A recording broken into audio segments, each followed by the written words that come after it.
The morning sunlight filtered through my apartment window, casting long, soft shadows across the polished oak floors. I sipped my coffee slowly, savoring the warmth, the faint aroma of hazelnut mixing with the city's crisp air drifting in through the open balcony. My silk blouse brushed against my arms as I leaned back in my chair, scrolling through emails on my laptop. Life looked seamless from the outside, appointments, meetings, a growing portfolio, but underneath, there were truths I had never shared. Then my phone buzzed. The name, Mom, flashed across the screen. My chest tightened, a familiar mix of irritation and nostalgia rising. I answered, bracing myself for whatever storm was coming. "Emily," she said, her voice calm but deliberate. "We need a family meeting. Lawyers will be present." I blinked, setting my mug down with a faint clink. I had anticipated confrontation, yes, but not this formal, almost theatrical move. A shiver ran down my spine. Not fear exactly, but the memory of the last time we'd spoken about the inheritance, when I had firmly said no. I glanced around my apartment. Framed photos of trips I'd taken alone, small awards that no one in my family knew existed, the meticulous order of my life built quietly, without their input. And in that moment, a little smirk tugged at the corner of my lips. They thought they could intimidate me. They had no idea. I adjusted my blouse, the silk cool under my fingers, and took a deep breath. This was going to be interesting. I remember the day vividly. The sunlight streaming through the kitchen window, the smell of Mom's coffee brewing, sharp and bitter, like her words were about to be. I was 22, fresh out of college, full of dreams, and she was already lecturing me about responsibility, family, and money. "You can't just think about yourself, Emily," she said, her eyes sharp, a trace of anger beneath the surface calm. "This inheritance isn't yours to throw away." I felt a lump in my throat, my hands trembling slightly as I gripped the edge of the kitchen counter. I had spent years watching her control every aspect of our lives, from where I went to school to how I spent my summers. And now, finally, I had a choice, a real one. "I'm not giving it to you, Mom," I said, voice steadier than I felt. "I earned my place. I can do this on my own." Her eyes narrowed, disbelief flashing like a storm behind them. "You're being selfish. You'll regret this." I could feel the sting of rejection, a familiar ache I had carried since childhood, the silent, unspoken disapproval that seemed to shadow every success I achieved. But that morning, something inside me shifted. I remembered the necklace my grandmother had given me the year before, a small silver charm with the engraving, "Strength is yours. Use it wisely." I touched it now, hidden beneath my shirt, and felt a surge of courage. That charm wasn't just jewelry. It was a reminder that I could stand alone, that I could build something meaningful without relying on anyone else's approval. So I made my decision. I packed my belongings that night, rented a small apartment across town, and opened my first savings account in my name alone. My mother's disappointment hung in the air behind me, heavy and suffocating, but I didn't turn back. For the first time, I was taking the reins of my life, letting go of the need for approval, and daring to step into independence. The sting lingered, yes, but beneath it, a quiet flame of determination burned. And I knew that one day, when the world came calling, I would be ready. The apartment I moved into was tiny, barely enough space for a bed, a desk, and a kitchen corner, but it was mine. I could finally breathe without someone constantly judging how I spent my time, my money, or my energy. I remember the nights I stayed up until 2 a.m., laptop on my knees, teaching myself everything I didn't learn in school: investment strategies, digital marketing, contract negotiation. My hands ached, my eyes stung, but I was building something that no one could take from me. One evening, my mentor entered my life, a woman named Claire, a seasoned entrepreneur with a reputation for spotting potential. She saw the fire in me, the drive I had tried to hide behind polite smiles and careful words. "You're good, Emily," she said one night over coffee in her sleek office downtown. "Better than you realize. Stop apologizing for being ambitious." Her encouragement became my anchor. Every small win felt monumental. The first client who believed in my ideas, the first profitable project, the first time I saw money in my account that had no strings attached. I was finally learning what freedom felt like and how intoxicating it could be. Yet, even as I grew, I kept my success carefully hidden. I didn't post pictures of my new office or mention the business deal I had just closed.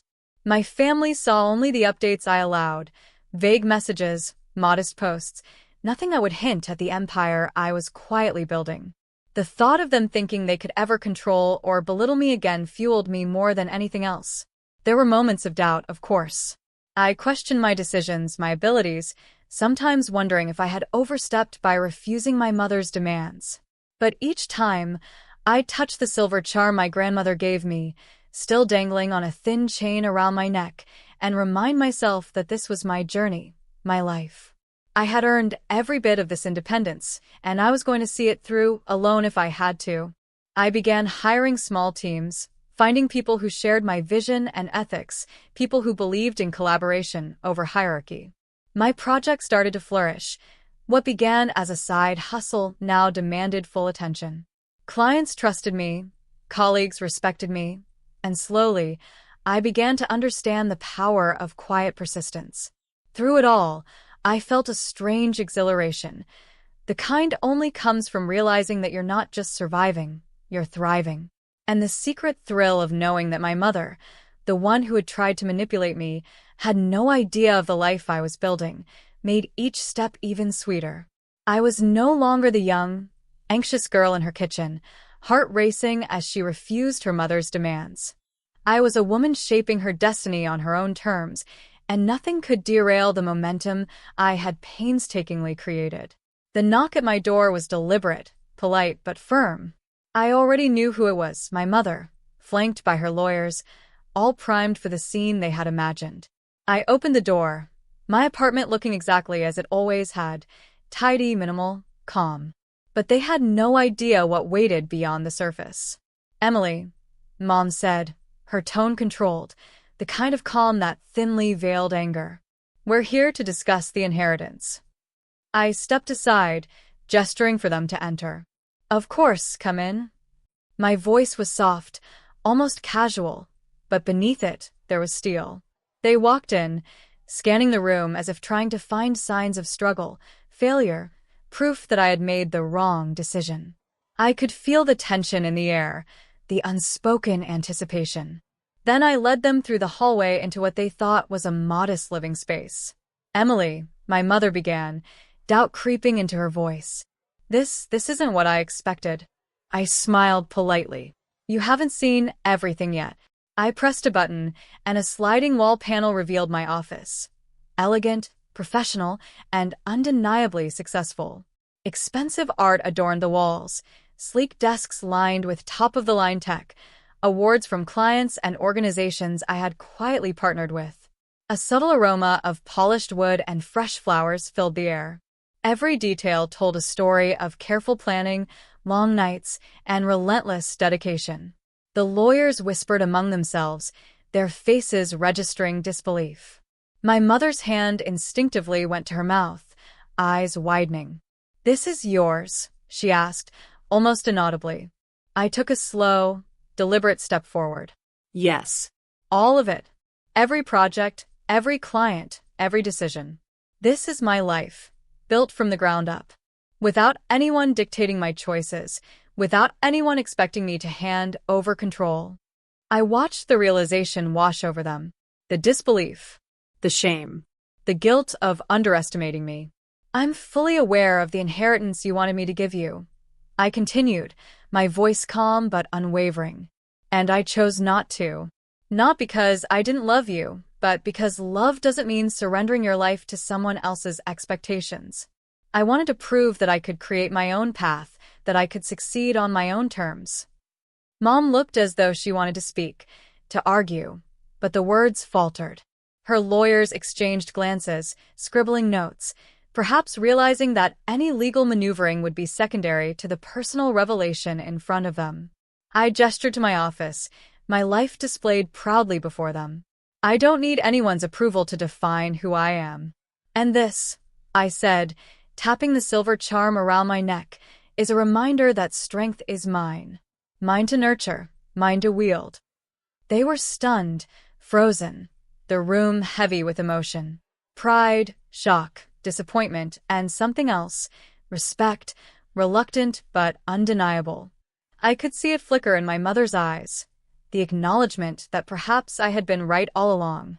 For the first time in years, the power dynamics had shifted. I was no longer the daughter subject to judgment or manipulation. I was Emily, independent, accomplished, unshakable. And they were witnessing it fully, finally, in person. I leaned against my sleek desk, letting the silence stretch for a moment, watching my mother and the lawyers take it all in. The weight of their anticipation was palpable, and yet, for the first time, I felt fully in control. The power wasn't in the inheritance itself. It was in my choices, in the boundaries I had set, in the life I had built without their interference. "I'll be clear," I said, my voice steady, calm, yet unyielding. "I am willing to help, but only on terms that respect the changes I've made and the independence I've fought for." My mother's eyes narrowed slightly, her defenses instinctively rising. I held up a hand. "Before anyone says a word, listen. If you want to be part of my life moving forward, there are conditions." I outlined them carefully. She would seek therapy to work through her controlling tendencies. She would acknowledge boundaries, financial and personal, and respect them without resentment. My relatives and the lawyers would approach me not as gatekeepers of my success, but as collaborators, willing to learn and adapt rather than dictate or belittle. I could see the tension in their shoulders, the flicker of resistance in my mother's expression, but I continued. "This isn't about punishment. It's about growth, yours, mine, and anyone who wants a relationship with me. I won't compromise my values or my life to make anyone comfortable with old patterns that were harmful." Then I softened my tone slightly, letting warmth slip through. "I care about family. I want us to succeed together. But success can't come at the cost of respect, honesty, and accountability." I watched my mother's eyes flicker with something between shame and relief, as though the opportunity to rebuild was just dawning on her. It was clear she hadn't expected me to hold the line, and perhaps she hadn't realized that my strength wasn't a threat. It was an invitation to change. The lawyers scribbled furiously, trying to interpret these conditions legally, but I ignored them. This was not about contracts or formalities. This was about setting the foundation for healthier, genuine connections. Finally, I leaned back, letting a faint smile touch my lips. "You have a choice," I said. "Step up or step back. But this time I'm leading. I decide the terms of my life." For the first time in years, I felt a surge of liberation. The power dynamics had shifted completely. They had expected confrontation, manipulation, perhaps even fear. Instead, I offered clarity, structure, and an opportunity, and I held the control. It was a moment of quiet triumph, not in vengeance, but in integrity. I wasn't punishing anyone. I was defining the space where love, respect, and family could finally coexist without compromising who I was. And for the first time, I sensed that maybe, just maybe, they were ready to listen. Weeks passed after that day, and the changes were subtle at first. My mother started therapy, reluctantly at first, but then with a quiet determination I hadn't expected. I noticed her softening in our conversations, a willingness to ask questions rather than dictate, to listen rather than lecture. The lawyers, once tense and formal, began to see me not as a child to control but as a woman who had earned every inch of her success. I watched my family slowly recalibrate their behaviors, learning to meet me on my terms. It wasn't perfect. Old habits crept in occasionally, but the effort mattered more than perfection. For the first time, I felt we could interact without the undercurrent of manipulation, fear, or resentment. Late one evening, I sat at my desk, the silver charm my grandmother had given me catching the soft glow of the desk lamp. I held it between my fingers and remembered that small kitchen conversation years ago, the lump in my throat, the sting of rejection, and the moment I decided to stand alone. Now, that same charm symbolized something entirely new, strength tempered with grace, independence balanced with compassion. I realized that my journey wasn't just about money or inheritance. It was about the reclamation of my life, my voice, my choices. I had learned to protect my boundaries, pursue my dreams relentlessly, and still open my heart to growth and reconciliation on my own terms. I smiled, feeling a sense of quiet pride wash over me. The woman who had once been anxious, unsure, and hesitant was gone. In her place stood someone fully herself, empowered, compassionate, and unshakable. And as I looked around my apartment, a testament to my years of hard work, resilience, and careful planning, I whispered to myself, almost like a mantra, I am enough. I am strong. And I am free. That line hung in the air, simple, powerful, unyielding. It wasn't just a statement to my family or anyone who doubted me. It was a promise to myself, a reminder that no matter what storms arose, I had the courage, the strength, and the clarity to face them. And in that clarity, I found peace.